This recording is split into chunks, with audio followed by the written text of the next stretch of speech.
بما أني متخصص بالطباعة ثلاثية الأبعاد وخاصة مجال الأسنان، في شغلة بعتقد في كتير ناس ممكن ما يعرفوها وخاصة اللي بيشتغلوا فيه.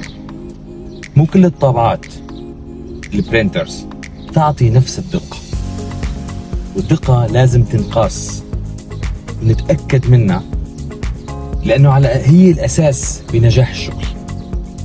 الفرق الحقيقي بيجي من نوع الضوء المسلط بداخل الطابعة أو أثناء الطباعة، وطريقة معالجة مواد الطباعة هي الريزين.